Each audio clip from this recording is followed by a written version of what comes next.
everyone, and welcome to the December 26th Lake County Sentinel Podcast. I'm your host, Tim Shirer. Welcome to the broadcast tonight. We have a lot of stuff to talk about tonight, including Indians, Cavs, monsters, icebreakers. A minute about the Indians and that the Padres are now interested in Corey Kluber, but will they be willing to give up their good prospects for him? Also, the Browns and Baker Mayfield winning the Offensive Player of the Week, and a myth about the New England Patriots. And are the New England Patriots really a dynasty and a great franchise? We'll get to that in a minute. But let's start tonight with the Cavaliers. The Cavaliers are going to play tonight in Memphis against the Grizzlies. And the Grizzlies are currently 10th in the Western Conference. They are one game out of the last playoff spot. They have a record of 17-6. The Cavs will be playing them in Memphis tonight. It'll be at 8 o'clock. Cavs are now 8-26, tied for the worst record in the NBA with the Phoenix Suns.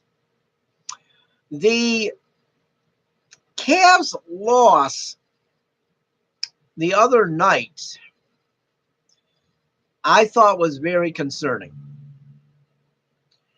They got thumped by the Bulls, a team that coming into the game, their record was just as bad. They came into the game with the same record.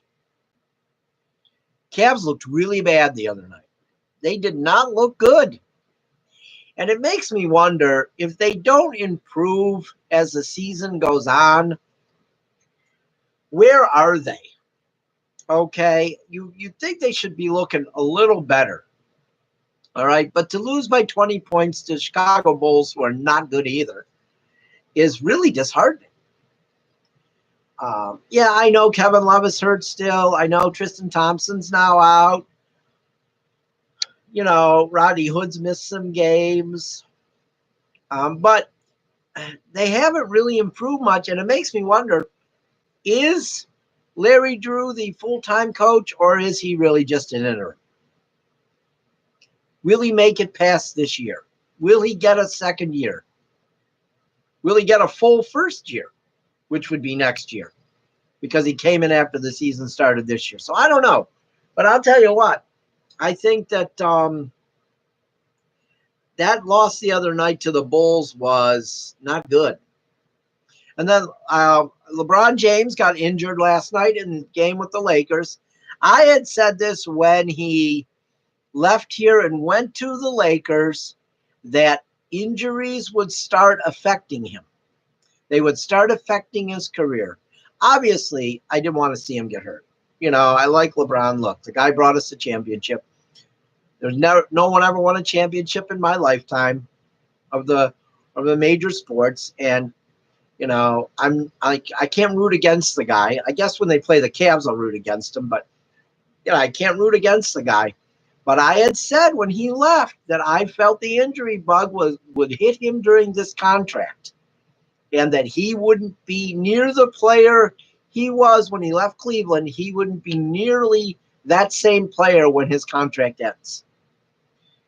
This could be just the beginning of that. I mean, it happens to everyone. It's not like I'm saying something horrible about the guy. Injuries and age affects everyone. He may seem superhuman, but he isn't. We'll see how bad this injury is. It sounds like he might miss at least a game or two. So we'll see. Who knows? He might not miss any. I don't know. So then let's move on to the Monsters, though. They play tonight at 7 o'clock. They'll be getting started right about now. They play tonight at the Q at 7 against the Rochester Americans. Rochester's currently in first place in the Northern Division at 18-10-2. They have 38 points. The Monsters are once again tied for second, 2 points behind Rochester with 36 points. They're 16-10-4. They seem to get to this point. It's happened several times this year. They get to this point. They get within a couple points of the Americans, and then they lose. So who knows? Maybe tonight will be the night where they get over the hump. We'll find out. Let's hope that tonight's the night. We've got, then we have next, we're going to move on to the Mentor Icebreakers. Okay. They're struggling a little bit again now. They lost 2 straight. They're in last place of 6 teams in the Franklin Hockey League. They're 5-13. They have 15 points. Tonight at 7:30, they host the Carolina Thunderbirds. The Thunderbirds are 15-3 and have 46 points. So they have more than 3 times the amount of points that the Icebreakers have. It's funny though, the Thunderbirds are 15-3. They've lost 3 games. They won 6 straight. They've lost 3 games this year. Who do you think they've lost 2 of their 3 games to? Exactly. The Icebreakers. This is the thing about sports. You never know. Carolina is 15-1 in 16 other games. 14-1 in 16 and 15 other games against the worst team in the league, the Mentor Icebreakers. They're 1-2. What kind of sense does that make? It makes no sense. But that's why they play the games in sports. Because sometimes the bad team beats the good team. And this Icebreakers team against Carolina is a perfect example of that. The Carolina Thunderbirds are 15-3, but they are 1-2 against the 5-13 Mentor Icebreakers. So that game's at the Mentor Ice Arena tonight at 7:30. Go out there and support the Icebreakers. And here we got Baker Mayfield, as I mentioned earlier, 1 Offensive Player of the Week. Yeah, okay. Derek Anderson won it once too. So did Trent Richardson. All right. So I don't know why it's that big of a deal. Okay, so he won it. Yeah. You're still not making the playoffs. You're better. They're better this year, no doubt about it. They got a chance to ruin things for the Steelers on Sunday. But you know what? Okay. Offensive Player of the Week. Yeah, big deal.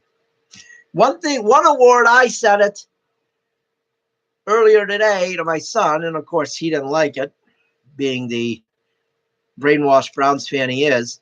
One award Baker Mayfield will probably, almost certainly never be nominated for is the Walter Payton Award for work in the community. Come on. Yeah. But I heard an idiot fan say that Baker Mayfield is a better person than LeBron James. Well, when Baker Mayfield opens a school, buys thousands of bikes for kids every year, and that's just 2 things. When he does either of those 2 things, then maybe he could be in the same room with LeBron James. But Browns fans, of course, because he's done, won a few games this year, he's a god now. And they throw the guy who left under the bus. But we're going to get it right now. We're going to go on. We got about 4 minutes left in the sports segment. And I want to touch on this. For 16 seasons now, the New England Patriots have won 10 games or more. They've won the division 15 of those 16 years. The Miami Dolphins won it one other year. So, in 2009. So what we have here is apparently a team that dominates their division. Okay. Well, remember in the summer when a lot of people were saying, okay, the Indians, yeah, they're winning the Central, but the division stinks. Well, guess what, people? I've done some research, and you know what division stinks in the NFL? The AFC East. All right? The AFC East has had one season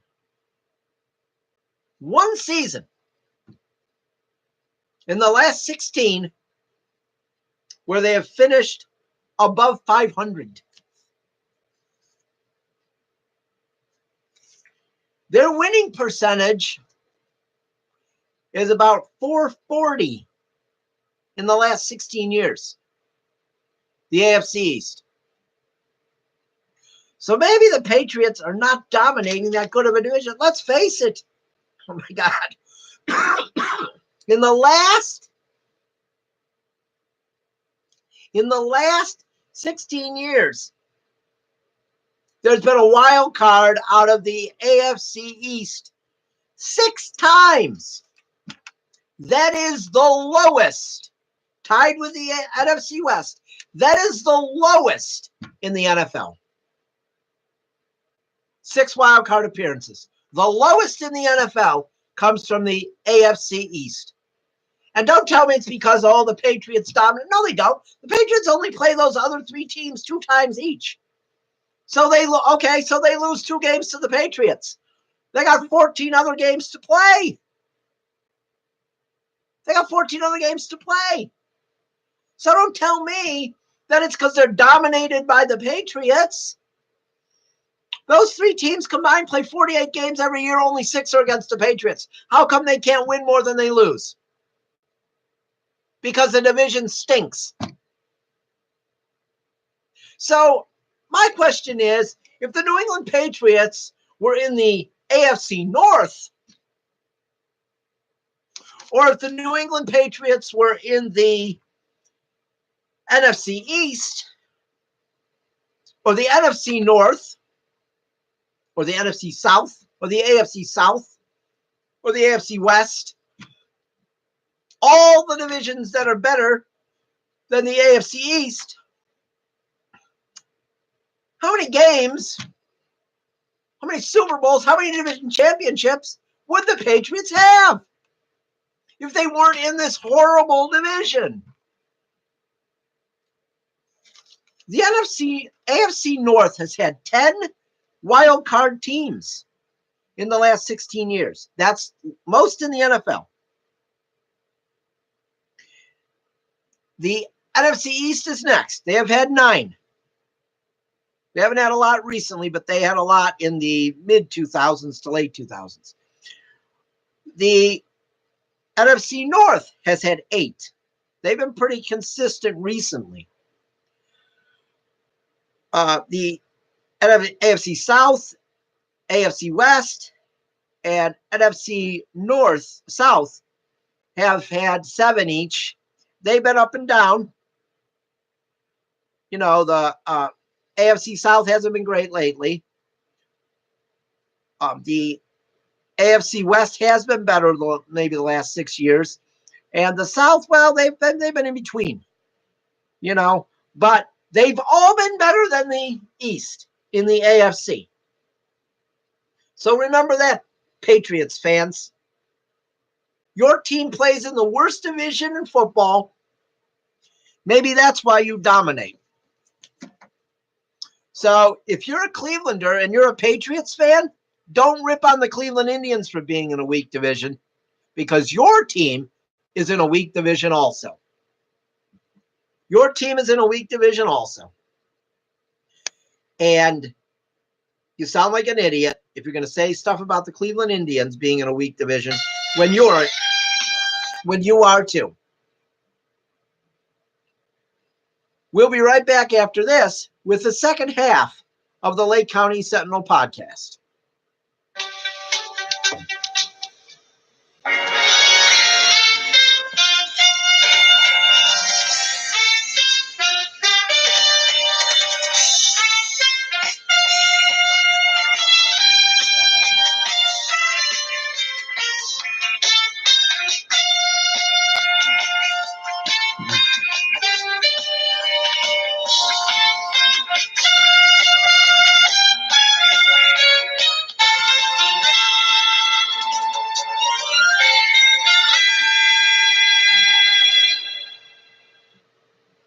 Welcome back to the second half of the Lake County Sentinel Podcast. Ran a little over there in the sports portion. I really wanted to talk about that Patriots thing and let people know that they're kind of a fake. But now we're going to talk about, well, we're probably going to spend most of this last 13 minutes talking about our president and his fake supporters. Well, the stock market went up today. Good news. Yes, it is. It's good news.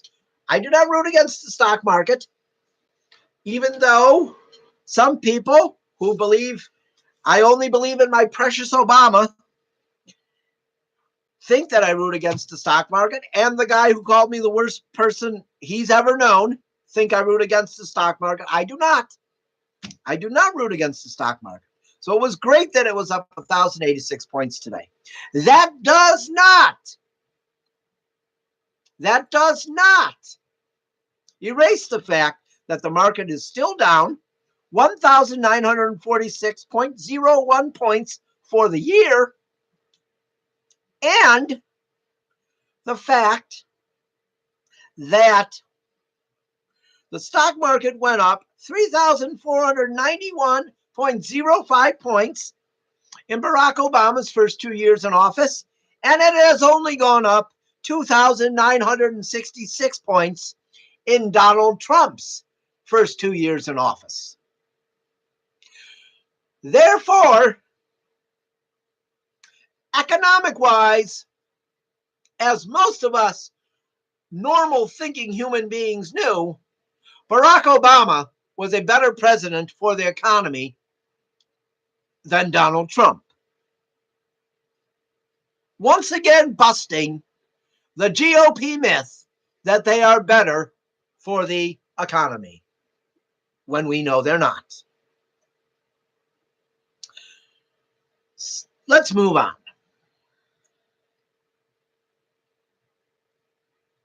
We have that a Guatemalan child, an 8-year-old boy, passed away in the custody of the U.S. Border Patrol on Christmas Eve. Felipe Alonzo-Gomez passed away at 8 years old. Cause of death is not yet known. Sounded like flu or cold symptoms. He was lethargic. He vomited. Went to the hospital, was brought back, and then was rushed back to the hospital and died a couple hours later.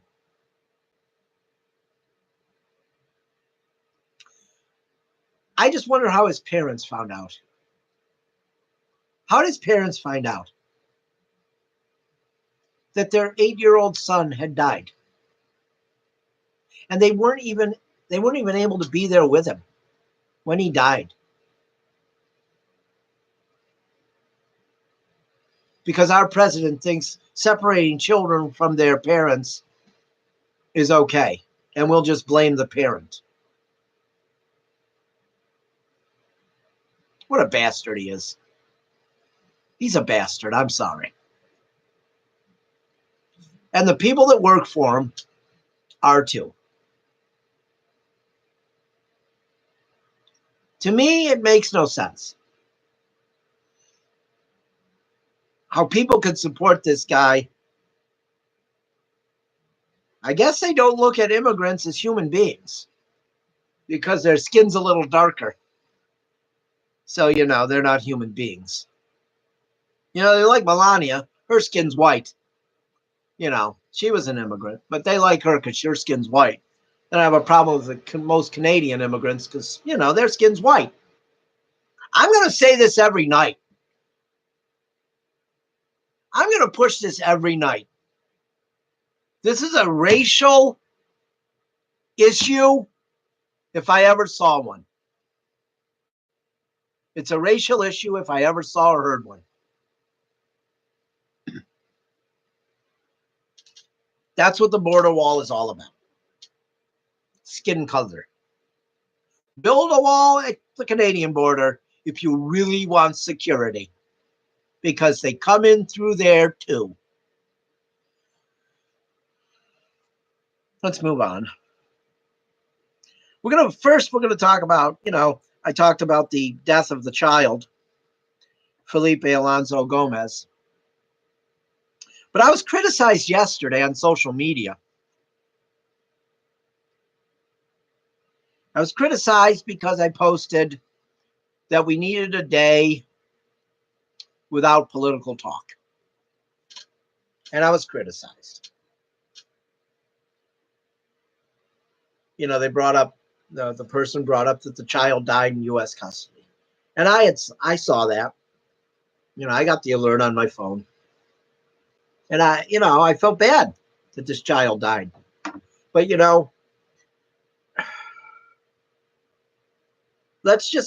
could we just not fight for one day? That's what I said. One day, just one. Our fight will resume today, and it has. I'm back on here fighting for what's right. But this person felt like they had to chastise me, and try to make me feel guilty. Well, they didn't make me feel guilty. You didn't do it. You didn't do it. You don't make me. I don't feel guilty for trying to have a peaceful Christmas day. Thank you for fighting for our country like you did. That's awesome. But I chose not to fight on social media on Christmas. 364 days a year, I'm willing to fight. I just wanted one day. Okay? One day. And you had to attack me. It was a liberal Democrat. I'm not going to say his name on here. He's a veteran. I'm going to give him some respect that he didn't give me yesterday. But, I chose to take the day off from the political fight, and I was made to be a bad guy. Well, there's two fingers on the side of my, two fingers on both sides of another finger. That's what I say to you. Okay? I'll take a day off if I want to take a day off. You do what you want, I'll do what I want. Let's move on. Trump finally visited the troops yesterday, late last night. He went to visit the troops in Iraq. I don't know if he's still there. He might have left now. But he used it to promote his wall. He used it to talk about withdrawing the troops from Syria and how the troops in Iraq could help with Syria once we withdraw. And most military experts are saying that just will be a disaster. But, he knows everything, and so do his supporters. But, he visited yesterday. He's been in office 23 months. That's nice. Been in office 23 months. Took him 23 months to find his way to visit the troops. 23 months. I don't know exactly how many days that is, but I know it's almost 700. Might even be more than 700. All right? I don't have the exact count. President Obama,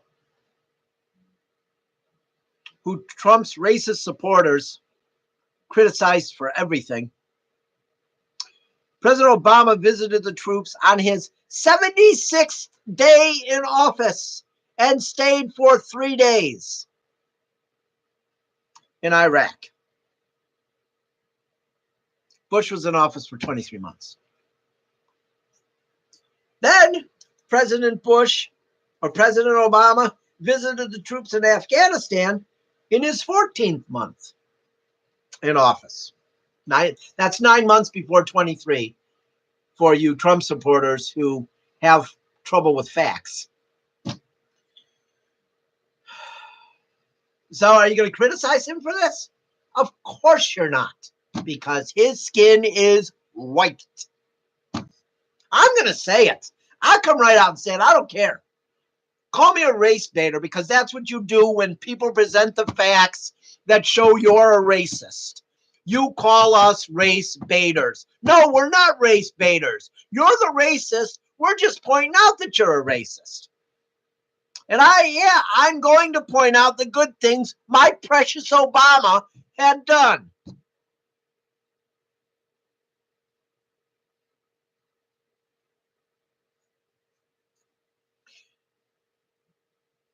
Also, when is, and they're horrible when they happen. It's horrible when police are killed. Horrible. Because they protect us.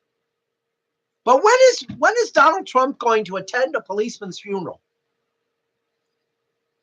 4 were killed this month in the United States. Did he attend any of their funerals? No, I don't think he did. I don't remember seeing it. And I watch pretty closely what he does daily.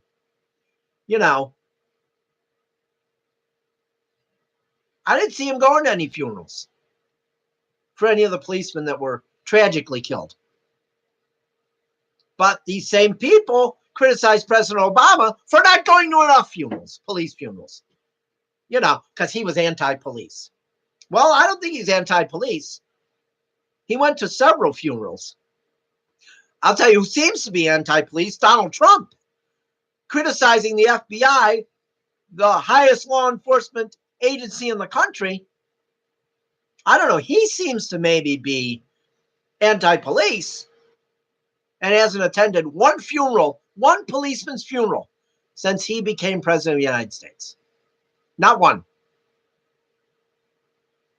Not one.